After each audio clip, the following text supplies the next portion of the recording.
कि न कर्मा सनातन एक है न तो आदिवासी हिंदू है। आज राजनीतिक महत्वाकांक्षा इतना ज्यादा बढ़ गया है कि लोग सोचता है कि थोड़ा सा हल्ला गुल्ला करे, उसके बाद तुरंत नेता बन जाए, तुरंत मंत्री बन जाए, तुरंत लाल बत्ती लग जाए। और ये किसी में ताकत में है कि आदिवासियों को जल जंगल जमीन लूटे, आदिवासियों को धर्म परंपरा संस्कृति लूटे। लेकिन आज आदिवासी एक दूसरे का टीका टिप्पणी कर रहे हैं, एक दूसरे को नीचा दिखा रहे हैं। आज गांव गांव में देख लीजिए, पूरा रांची शहर खत्म हो गया, रिंग रोड किनारे खत्म हो गया।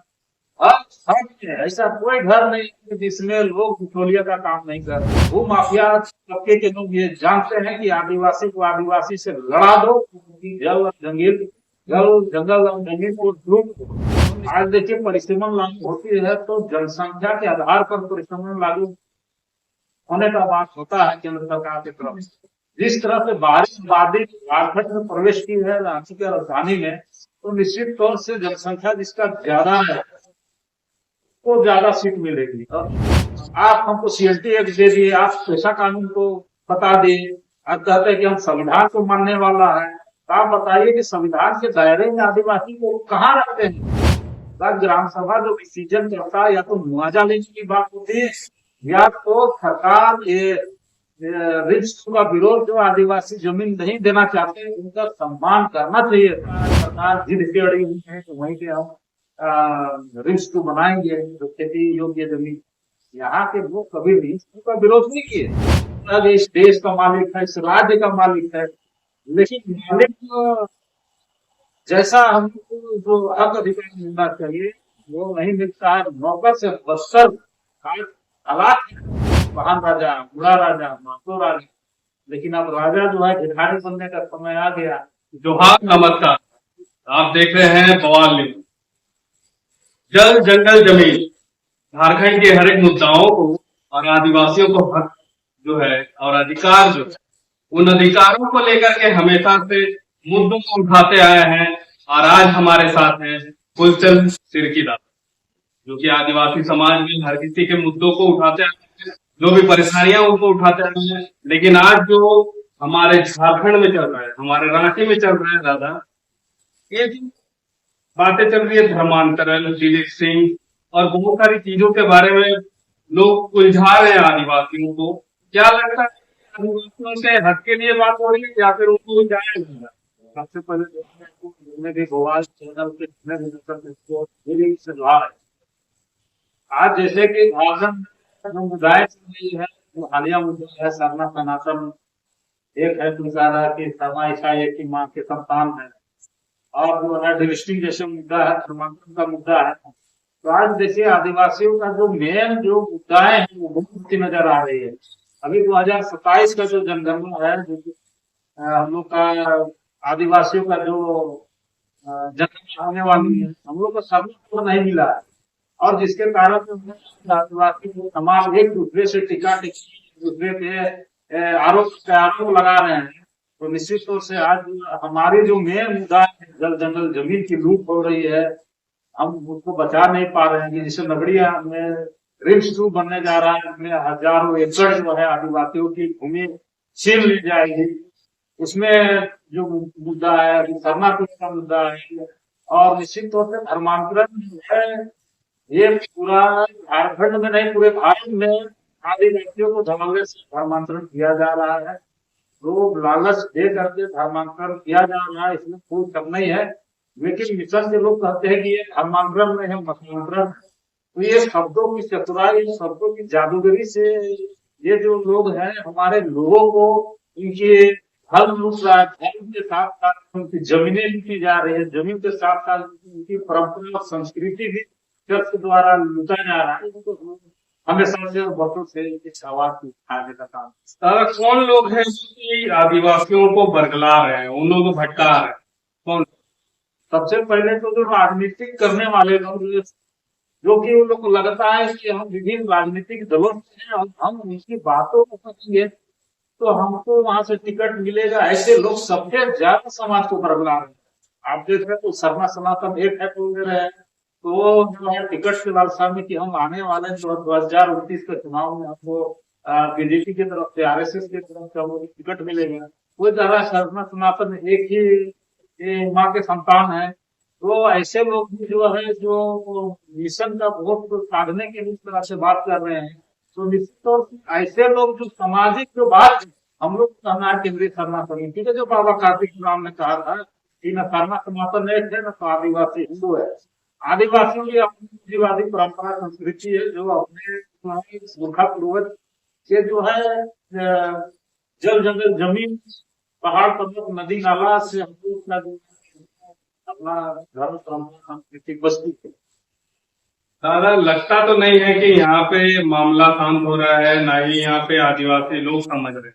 क्योंकि हम हर दिन इस मुद्दे पे देखते हैं कि सब सारे आदिवासी सारे गांव वाले आ जाते हैं और उनको जिस तरीके से भटकाया जाता है, क्योंकि आदिवासी भोले भाले होते हैं। वहीं अगर हम लोग देखते हैं कि आज जैसे बताया जा रहा है कि सरना सनातन है, तो एक धड़ा इधर आ जाता है, और वहीं अगर बात कर दिया जाता है कि सरना और ईसाई एक है, तो एक धड़ा इधर आ जाता है। तो आखिर आदिवासियों को सब करने का कोशिश क्या कर रहे हैं लोग, आखिर क्यों कर रहे थे? सत्रह जो भी मठ हो जाए, यहाँ जो टोला टोला में जो नेता बन रहा है, किसी को जो है आदिवासी समाज में किसी को अगुआ मानने के लिए कोई तैयार नहीं है, जिसका खामियाजा पूरा समाज भुगत रहा है। छोटा छोटा टोला में समूह बना लेते हैं 8-10 लोग, उसके बाद वो बन जाते हैं, उसके बाद वो अपना हिसाब से वो समाज को चलाने का प्रयास करते हैं।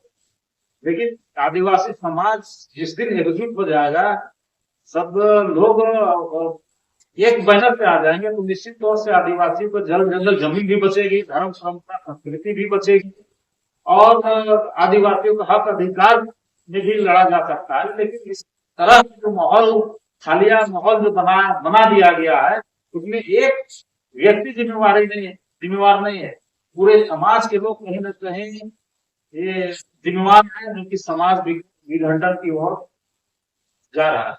यहाँ पे जैसे कि निशा भगत जी है, एक बात बोलती है कि सरना और सनातन एक है।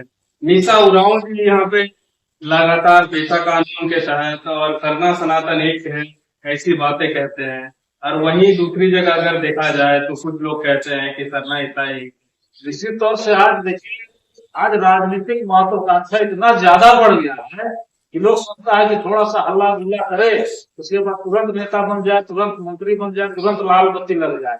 तो ऐसे लोग जमीनी स्तर पे कभी रहते नहीं है, उनको बहुत जल्दी जो है कुछ पाने का लालसा रहता है कि हम तुरंत समाज के बीच में आए, अपना पब्लिसिटी पाए, और तुरंत जो है हमको सरकार जो है हमको लाल बत्ती मिल जाए। तो इतना आसान भी नहीं है, हम लोग बहुत साल से 25-30 साल से हम इस समाज का सेवा कर रहे हैं, और जो आदिवासी समाज है बहुत ही दबे कुचले है, बहुत ज्यादा काम करने की जरूरत है। और यहाँ की जो बुनियादी जो समस्याएं है, उसको लेकर आप लोग केंद्रीय सरना समिति ये जो चल रहे हैं, आप देखे होंगे कि हम लोग सर्व कर्मा के माध्यम से आज आदिवासी समाज को जगाए, जल जंगल जमीन का हमेशा से बात किए, बिल्डिंग का बात किए, धर्मांतरण का बात किए, और यहाँ तक जो लोग है आदिवासी नहीं है, सबसे जो है आज केंद्रीय सरना समिति के कार्यालय से ही 8 लोगों का बयान जो चला, पूरा देश जगह है, यहाँ से निकल के गया है, चाहे वनवासी कल्याण केंद्र का हो या तो RSS का लोग होता है, विभिन्न दल संगठन के लोग सब यहीं से निकले हुए हैं। आज सरना ईशान वाला जो मुद्दा था, आज इसी समिति से हम लोग आवाज उठाए, और इसको RSS वनवासी कल्याण केंद्र जनजाति सुरक्षा मंच के लोग लेकर के जो चल रहे हैं, तो निश्चित आज जो है बुनियादी जो समस्या है आदिवासियों को, वो समझने की जरूरत है, उसकी लड़ाई लड़ने की आवश्यकता है। ये सब भी आपके साथ है, आप लोग लिस्टिंग को लेकर के बहुत प्रचुर मात्रा में यहाँ पे सबको जागरूक कर रहे थे, लेकिन आज वो सरना सनातन की बात कर रहे हैं। आखिर ऐसी क्या घटनाएं हो गई, ऐसी क्या बात हो गई कि वो यहाँ से? नहीं, हमने पहले भी कहा था, जिसका राजनीतिक महत्वाकांक्षा है कि केंद्रीय सरना समिति तो सामाजिक संस्था है, इसमें न तो लाल बत्ती मिलता है, पीला बत्ती, न तो हरा बत्ती, न मंत्री विधायक मंच है। ये समाज में काम करने के लिए एक मंच है, लेकिन इस मंच के माध्यम से लोग अपना पब्लिसिटी स्टंट करते हैं समाज के बीच में, और उनका महत्वाकांक्षा राजनीतिक महत्वाकांक्षा जब जाता है तो इसको छोड़ करके जो है अपना स्टेट करते हैं। तो अभी जैसे कहती हैं कि मैं समाज के लिए ही काम कर रही हूँ, उनका कोई राजनीतिक मुद्दा नहीं। तो आपका क्या कहना है कि आने वाले समय में क्या वो राजनीति में आना चाहती है? देखिए, आए दिन उनका अलग अलग स्टेटमेंट आता है। जब केंद्रीय सरना समिति में थी तो उस समय उनका बयान था कि सरना सनातन एक नहीं है। हाँ, जैसे जो है सरना समिति को छोड़ के जब जाती है उसके बाद उनका जो है राज बिल्कुल बदल जाता है। उसके बाद सरना सनातन एक है, जैसे जो शब्दों का इस्तेमाल करती है वैसा बयान देती है। तो निश्चित तौर से हम कहना चाहेंगे कि राजनीतिक महत्वाकांक्षाएं सबको अपना अपना अ, वक्तव्य को व्यक्त करने का टूट आजादी दिया है, तो वो लोग पूछते हैं। चलिए दादा, ये तो सारी बातें होंगी जो कि बरगलाने और समाज को भटकाने की बात, जो चीजें चल रही हैं। अगर हम लोग विकास के तौर पे आए, विकास कहाँ हो रहा है आदिवासियों का? रेल की बात आपने उठाई, वहीं पे अगर शिक्षा की बात की जाए और जो यहाँ की भाषा की बात की जाए, क्या लगता है आदिवासी आज आगे है या फिर आज जो आगे आ रहे थे वो पीछे चले गए? आज जो हालिया मुद्दा में है, जो बच्चे लोग स्टडी करने चाहिए, पढ़ना चाहिए, पूरा टोला मोहल्ला देख रहे हैं कि सब नेतागिरी कर रहे हैं, सब सबको पब्लिसिटी चाहिए, यूट्यूब पे जमाना है, सब छोटा छोटा संगठन बना करके। तो निश्चित तौर से आप हमसे कहना चाहते हैं कि आपको समय बहुत मिले समाज सेवा करने के लिए, आपको पब्लिसिटी के लिए, लेकिन आप आज का जो समय है आपको पढ़ने लिखने का समय है, आपको आगे बढ़ने का समय है। आप अपना करियर करियर में फोकस दीजिए, क्योंकि आज समाज निश्चित तौर से बहुत ज्यादा बिखराव में है, और इसको समाज के लोग जब तक एकजुट नहीं होगा तब तक समस्या का समाधान नहीं रहेगा।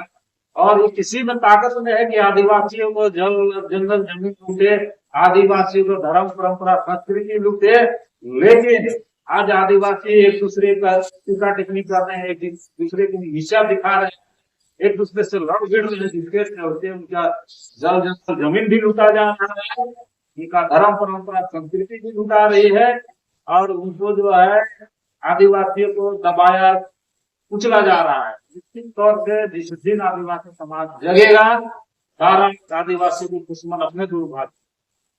दादा, ऐसा नहीं लगता है कि हम लोग लगातार इन सब के ऊपर बातें करते हैं, लेकिन फिर भी ये सारी चीजें रुकती नहीं। आज भी जा आज भी कई भूमाफिया यहाँ घूम रहे हैं। आज भी यहाँ पे कई ऐसे गांव हैं जो कि विलुप्त हो जा रहे हैं। क्या लगता है कि आदिवासी को आदिवासी ही लूट रहा है या फिर बाहरी लोग? मैंने तो कहा कि आदिवासी को आज किसी का ताकत नहीं, उनका जमीन लूटे, उनका जंगल लूटे। लेकिन आज आदिवासी समाज के बीच का जो हकीकत है, आज गांव गांव में देख लीजिए, पूरा रांची शहर खत्म हो गया, रिंग रोड किनारे खत्म हो गया। अब ऐसा कोई घर नहीं है जिसमें लोग बिचौलिया का काम नहीं कर रहे। अपने लोग अपनी जमीन को लुटवा रहे हैं, अपने लोग अपने जंगल को छुड़वा रहे हैं, अपनी लोग अपनी जो है हक अधिकार को छिनवाने का काम कर रहे हैं।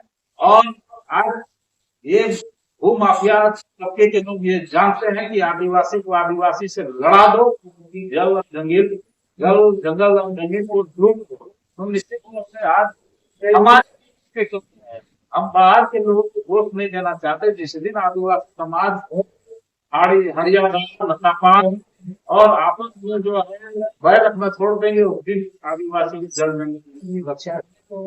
आज देखिए, परिसीमन लागू होती है तो जनसंख्या के आधार पर परिसीमन लागू होने का बात होता है केंद्र सरकार की तरफ से।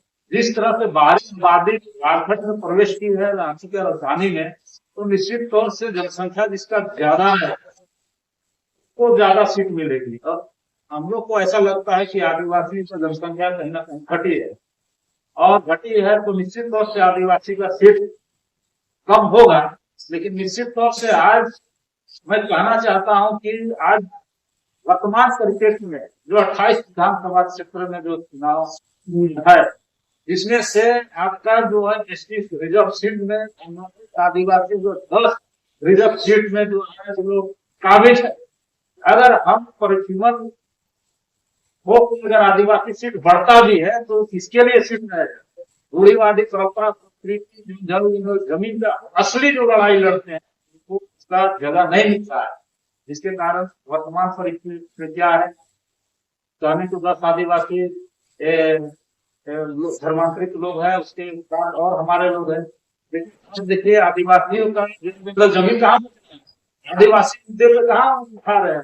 आज आदिवासियों का जो रोजी रोजगार के विषय में कोई इसका योजना नहीं बना रहे हैं। ट्राइबल सब प्लान का जो पैसा है उसको कैसे हम आदिवासी के बीच में डेवलप करेंगे, कैसे हमारे लोग विकास करेंगे, कैसे आगे बढ़ेंगे, कैसे गरीब जो आदिवासी क्षेत्र में सड़क बिजली पानी कैसे, इसमें कोई चर्चा परिचर्चा नहीं हो रहा है। फिर हम ऐसे देश का क्या करें? तो सबसे पहले इसको सुधारने की जरूरत है। जैसे आदिवासी जो है आदिवासी परंपरा संस्कृति को मानते हैं, जो एसटी रिजर्व सीट है उसको उसका हक जो है आदिवासी को मिलना है। दादा, अगर परिसीमन फिर भी लागू होता है तो क्या क्या चीजें होनी चाहिए जिसकी वजह से आदिवासियों को खतरा न? परिसीमन होने से पहले ये सुनिश्चित किया जाना चाहिए राज्य सरकार और केंद्र सरकार की आदिवासियों को जो रिजर्व सीट है एक इसमें ये टारगेट होना चाहिए कि इसको 27-28 या बढ़ा करके 30% जो भी है तो उनको सुनिश्चित करना चाहिए और वो फिक्स होना चाहिए कि आदिवासी के लिए परिसीमन बढ़े या घटे उससे कोई मतलब नहीं है। आदिवासियों के लिए इतना जब सीट रहेगा ही रहेगा तब जो है आदिवासियों का कल्याण होगा। रिम्स 2 को लेकर के कल सारे गांव वासी और वहाँ के जो आदिवासी लोग जो खेत के वहाँ पे खेत जिनका था सब लोग वहां पर आए थे सीएम आवास से। सीएम सर नहीं थे, लेकिन उन्हें उनका ये कहना था कि हम अपने खेत दे रहे हैं, अस्पताल बनना चाहिए, लेकिन कोई मुआवजा नहीं दिया गया। आपको क्या लगता है? आप देखिए पृथ्वी अनुसूचित क्षेत्र है और पेशा कानून भी लागू है और इसको केंद्र सरकार भी और झारखंड सरकार भी को लागू कराने में भूमिका है। तो इसका मान रखते हुए तो ग्राम सभा का बात को मानना चाहिए था।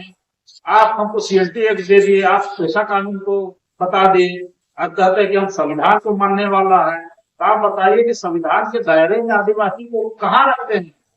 ग्राम सभा जो डिसीजन करता है या तो मुआवजा लेने की बात होती है या तो सरकार ये रिस्क का विरोध जो आदिवासी जमीन नहीं देना चाहते उनका सम्मान करना चाहिए था सरकार को। लेकिन ऐसा नहीं हो रहा है, सरकार जिद पे अड़ी हुई है तो वहीं पे हम रिस्क बनाएंगे जो खेती योग्य जमीन। यहाँ के लोग कभी भी इसका विरोध नहीं किए, वो तो चाह रहे हैं कि हम जो है दूसरा जगह में दे रहे हैं बराबर।